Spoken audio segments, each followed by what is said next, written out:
സഞ്ചാര സ്വാതന്ത്ര്യം നിഷേധിക്കപ്പെട്ട ഒരു കൂട്ടം ആൾക്കാർ. അവരിൽ നിത്യരോഗികളുണ്ട്, പ്രായമായവരുണ്ട്, കിടപ്പിലായ ഒരു ചെറുപ്പക്കാരനുമുണ്ട്. സ്വന്തം വീട്ടിലേക്ക് നടപ്പുവഴിയില്ലാത്തതിനാൽ മറ്റൊരു സ്ഥലത്തേക്ക് വാടക വീട്ടിൽ കഴിയുന്നവരുമുണ്ട്. നെല്ലിക്കുഴി പഞ്ചായത്തിലെ 16-ാം വാർഡിൽ താമസിക്കുന്ന 5 വീട്ടുകാരുടെ ദുരവസ്ഥ നമുക്ക് നേരിട്ട് കാണാം.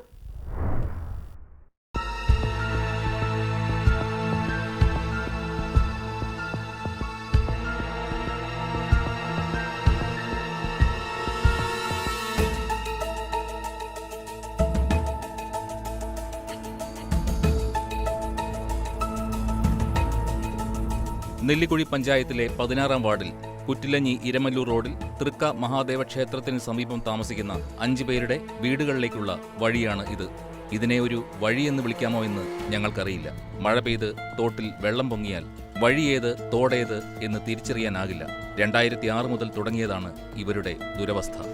ഇത് ഞങ്ങളുടെ കണ്ടെത്തലല്ല, മറിച്ച് ഇവർ നൽകിയ പരാതിയിന്മേൽ എറണാകുളം ജില്ലാ കളക്ടറുടെ നിർദ്ദേശപ്രകാരം അന്വേഷണം നടത്തി വില്ലേജ് ഓഫീസർ സമർപ്പിച്ച റിപ്പോർട്ടിലുള്ളതാണ്. ഞാൻ 40 വർഷമായി ഇവിടെ താമസം തുടങ്ങിയിട്ട്, എൻ്റെ അച്ഛൻ മുതൽ 40 വർഷമായി താമസം തുടങ്ങി. ഇവിടെ പഞ്ചായത്തിനോട് പല പഞ്ചായത്ത് മെമ്പറോടും സംസാരിച്ചു. അപ്പോൾ അവർ തരാം എന്ന് പറഞ്ഞു. അപ്പോൾ ഇവിടെ LDF സർക്കാർ ഇവിടെ വന്നു കഴിഞ്ഞപ്പോൾ ഇവിടെ വഴി അനുവദിച്ചിട്ടുണ്ട്.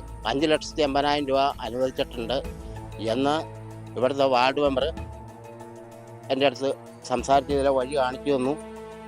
ഈ പറമ്പുടമ വഴി തരാമെന്നും പറഞ്ഞിട്ടുള്ളതാണ്. ആ 5,80,000 രൂപ അവർ വേറെ മറച്ചു, ഇങ്ങോട്ട് വഴി തന്നില്ല. 5 വീട്ടുകാർ കൂടി ഗ്രാമസഭയിൽ പല പ്രാവശ്യം എല്ലാ വർഷവും ഞങ്ങൾ അപേക്ഷ വെച്ചിട്ടുണ്ട്. ഞങ്ങളുടെ ഈ വഴിക്ക് വേണ്ടി ഒരു ഓട്ടോറിക്ഷ കടന്നു വരാനുള്ള വഴി, അത് ഞങ്ങൾക്കൊരു വയ്യായിക വന്ന ആശുപത്രി കൊണ്ടാനുള്ള വഴിയെങ്കിലും ഞങ്ങൾക്ക് കിട്ടാൻ വേണ്ടിയിട്ട് പഞ്ചായത്ത് മുന്നിട്ട് ഇറങ്ങിക്കഴിഞ്ഞാൽ ഞങ്ങൾക്ക് വഴി കിട്ടുമെന്ന് 100% ഉറപ്പാണ്. ഇപ്പോൾ മെമ്പർ പറയണോ 1-2 പേര് ഇതിനകത്ത് വഴി തരാൻ തയ്യാറല്ല, വഴിക്ക് വേണ്ടി സ്ഥലം തരാൻ തയ്യാറല്ല എന്ന് പറയണു.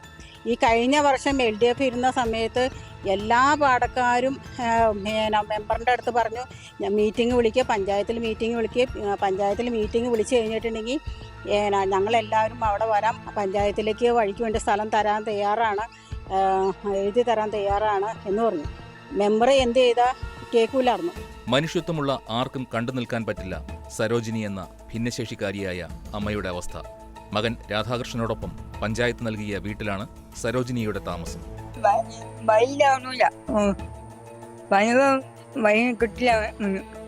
എപ്പോഴാ വീണ? എങ്ങനെയാ വീണ?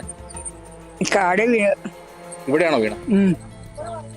വീട്ടിൽ നിന്ന് ഇറങ്ങാൻ നേരത്ത് വീണ? തേച്ചു പോയി. എന്നിട്ട് നെറ്റിയിൽ മുറിവ് കിട്ടാനില്ല, കിട്ടാൻ മരിച്ചു. കൊച്ചു ഇപ്പൊ വീണ നട്ടിനെല്ലു പൊട്ടി വെയിറ്റിട്ട്. ജോലിക്ക് പോയിരുന്ന രാധാകൃഷ്ണൻ വീണ് നട്ടലിന് പരിക്ക് പറ്റി കിടപ്പിലായതോടെ മറ്റുള്ളവരുടെ കാരുണ്യത്തിലാണ് ഇവരുടെ ഇപ്പോഴത്തെ ജീവിതം. ഹോസ്പിറ്റലിൽ കൊണ്ടുവന്ന് വെച്ച് കഴിഞ്ഞാൽ ഇതിലെ വീടിൻ്റെ ബാക്ക് വശത്ത് ഒരു മതിലുണ്ട്. ആ മതിൽ പൊക്കി കിടത്തിയാണ് കൊണ്ടുപോകുന്നത്. അതിൽ 5-8 പേര് കൂട്ടുകാരുമാണ്. അപ്പോൾ അവർ വന്നാണ് കയറ്റിക്കൊണ്ട് പോകുന്നത്. അല്ലാതെ പോകാൻ വഴി ഈ പാടത്തോടെ പോക്ക് നടക്കില്ല, വഴി ആകെ പോയി കിടക്കുമല്ലോ. അതാണ് അതിലെ പോക്ക് നടക്കുന്നത്. 3-4 പേര് പിടിച്ചാലാണ് അതിൽ പോകാൻ പറ്റുള്ളൂ. തീർന്നില്ല. ഒരു കാലത്ത് സമൃദ്ധമായി നെൽകൃഷി ഉണ്ടായിരുന്ന പ്രദേശമായിരുന്നു ഇവിടം. എന്നാൽ മഴക്കാലത്ത് വെള്ളം കയറി നെൽകൃഷി നശിക്കുന്നത് പതിവായതോടെ കർഷകർ മറ്റു വഴികളിലേക്ക് തിരിഞ്ഞു. നെൽകൃഷി ചെയ്യാനാവശ്യമായ സാഹചര്യം പഞ്ചായത്ത് ഒരുക്കുകയാണെങ്കിൽ നെൽകൃഷി ചെയ്യാൻ തയ്യാറാണെന്ന് പറഞ്ഞ ഒരു കർഷകനെയും ഞങ്ങൾ കണ്ടു. നെൽകൃഷി ചെയ്യുന്ന പാടങ്ങളാണ്, പാടത്തിനടുത്ത് കൃഷി തന്നെയാണ്.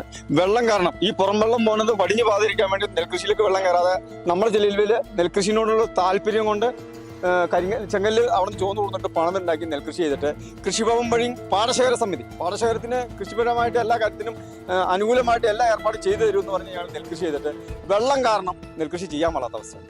നടന്നു നടക്കുന്നവർക്ക് കടന്നു നടക്കാൻ പാടാത്ത അവസ്ഥയാണ്. ഇതേ മോളിൽ നിന്ന് കരിങ്കല്ല് DR കെട്ടി വന്നിട്ടുണ്ട്. ഈ നെൽകൃഷി ചെയ്യണ ഈ 3 കണ്ടപ്പാടും മാത്രം ഒരു പണിയും ചെയ്തിട്ടില്ല. ഇവിടെ കിടക്കുന്ന ഭിന്നശേഷിക്കാരായ ആൾക്കാരും അപകടം പറ്റിയ ആളുകൾക്കും ഇതികൂടെ നടന്ന് മറിഞ്ഞു ചാടിയ ആളുകൾക്കും ആളുകൾ എടുത്തുകൊണ്ട് വീട്ടിൽ കൊണ്ടു കിടത്തേണ്ട അവസ്ഥയാണ്. ഈ കിടക്കുന്ന 3-5 വീട്ടുകാർക്ക് ഒരു വഴിയില്ല, വഴുതലേ.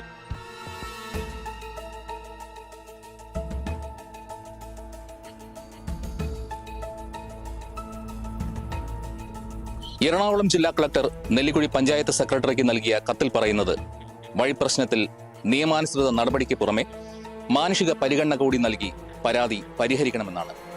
അതുതന്നെയാണ് വേണ്ടത്. ക്യാമറമാൻ അനൂപ് പുത്തൻപുരക്കലിനോടൊപ്പം അനൂപ് നായർ, KCV ന്യൂസ്, കോതമംഗലം.